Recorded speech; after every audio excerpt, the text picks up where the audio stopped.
மா ட்ரெஸ் வாங்க காசு கொடுமா. இவ்ளோ ட்ரெஸ் இருக்கு, என்னடா வாங்க போற நீ? மா அதெல்லாம் அண்ணனோடதுமா. தம்பி, அண்ணன் ட்ரெஸ்லாம் உனக்கு தான்டா, எடுத்துக்கடா. ஐயா பழைய ட்ரெஸ் அது.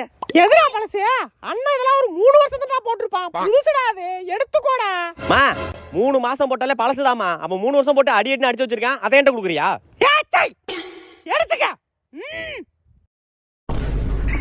மா ட்ரெஸ் வாங்கணுமா, காசு கொடுமா. பர்ஸ்ல இருக்க எடுத்துக்கப்பா. சரி. தம்பி, ஆ ட்ரெஸ் ஒரு 3 வருஷம் போட்டுட்டு தம்பிட்ட கொடுத்துடணும், சரியா? தம்பினாலே இழிச்ச வாய் தானே. தம்பி சின்ன பிள்ளை, அந்த கடைக்கு போயிட்டு வாடா.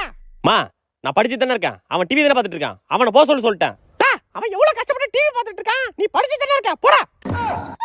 ஐயா என்னால போக முடியாது. தக்காளி கிழிச்சு விடுவான்ப்பா. கடைசியா போறதுனால எல்லா வேலையும் என்னைய சொல்றீங்க, கடைக்கு என்னைய போக சொல்றீங்களா நீங்க? அடங்கப்பா.